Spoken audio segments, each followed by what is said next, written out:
कि तौसीफ ने ईंट का मुद्दा उठा के फंस गया। भट्टा है जो नगर में भट्टा चलना ही नहीं चाहिए। कि तौसीफ ने ईंट का मुद्दा उठा के फंस गया। चलिए देखते हैं विस्तार। अस्सलाम वालेकुम दोस्तों, कैसे हैं आप सब। आज आपको मैं बताऊंगा कि तौसीफ ने यह मुद्दा उठाकर कितना क्या किया, इसका बेनिफिट क्या होगा और आगे क्या होगा, देखते हैं। हम तो होने नहीं देंगे। क्या करेंगे तौसीफ साहब? हम लोग आंदोलन करेंगे। एक भी रसीद, हम इतना ही कहेंगे अपने नागरिक को कि आप लोग ईटा लीजिए, जहां भी लीजिए, आप जितना पैसा दे रहे हैं उतना आप रसीद में लिखवा दीजिए और वो रसीद लेके हमसे मिलिए या आप हमसे संपर्क कीजिए।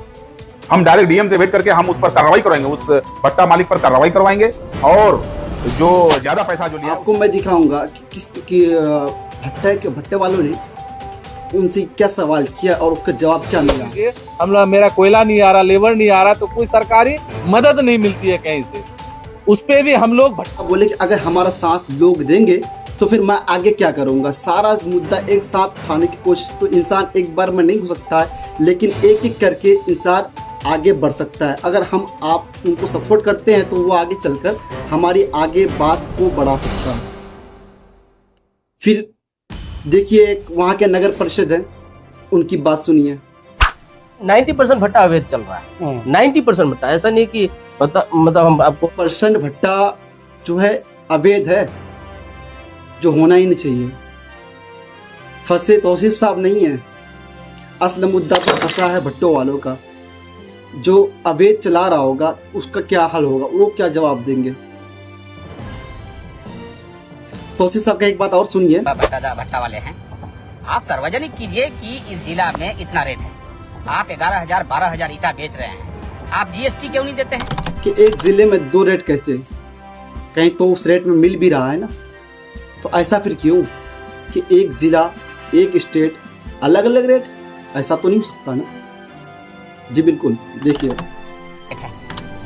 यही ईटा का कीमत साबोडांगी में 7,000 रुपया 1000 बिकता है, एक नंबर।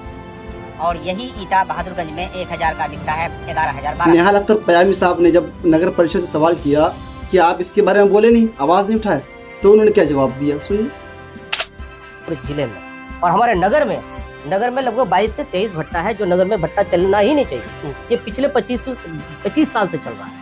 कितनों बार हमने 4 बार लेटर मैंने लिख करके दिया, यहाँ से लेकर के विभाग को। जी हाँ, इसमें भ्रष्टाचार में सब लिप्त है, सबके नाम आएंगे। अगर ये चीज़ अगर आगे बढ़ती है, इन लोग का हल पहले नहीं होता है, तो आगे चल के पता नहीं किस किस का नाम आएगा। देखिए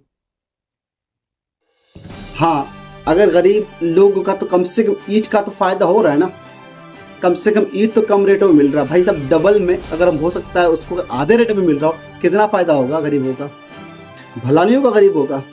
हाँ, अगर इसके बाद फिर आगे चलकर अगर किसी चीज में हो सकता है, तौसीफ साहब ने क्या कहा, ये सुनिएगा पहले। आप स्वतंत्र हैं, आप आवाज उठाइए।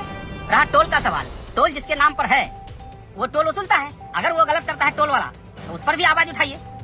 गलत मेरा कहने का मतलब है, हम चाहेंगे ना कि मेरा गरीब भाई का ईटा का रेट जो 7,000 बिकता है साबोडांगी में, आप 11 दे रहे हैं भाई, साथ नहीं दीजिएगा तो आने वाला अगर 20,000 बेचेगा तो कोई आवाज उठा नहीं सकेगा।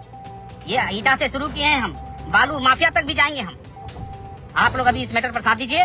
7,000 रुपया आज का डेट में भी साबोडांगी में बिकना पड़ेगा तो जाएंगे, लेकिन ये पब्लिक का लड़ाई है। मेरा बाप दादा का बिल्डिंग। वो कह रहे हैं कि आप लोग और दिगर में आवाज उठाइए, हम आपके साथ हैं, उसके पीछे मत पड़ो ना। फिर आप लोग अलग मुद्दा लो, अलग चीज को उठाओ। अरे विकसित करो सीमांचल को, क्यों हम सबको साथ नहीं देना, बुरे लोगों के खिलाफ हम सबको साथ खड़ा होना है। फिर हम लोग जीतेंगे या फिर हम लोगों का सीमांचल डेवलप होगा। वरना अगर कोई आदमी आवाज़ उठाता है, उनका हम सपोर्ट नहीं करेंगे, तो वो आगे चल के बंदा आवाज़ नहीं उठाएगा, तो फिर इसी तरह आगे चल के ऐसा होगा कि कोई आवाज़ उठाने वाला नहीं रहेगा, फिर हम लोगों का कोई आवाज़ नहीं उठाएगा। तो फिर हम लोगों को चाहिए कि जो भी आवाज़ थोड़ी भी चीज़ को लेकर उठा रहा है उसका सपोर्ट करें। हो सके कोई और दिग्गज चीज़ को लेकर आवाज़ उठाए, हम उसके भी साथ होंगे इंशाअल्लाह। ठीक है, मिलते हैं अगले वीडियो में। अल्लाह हाफिज़।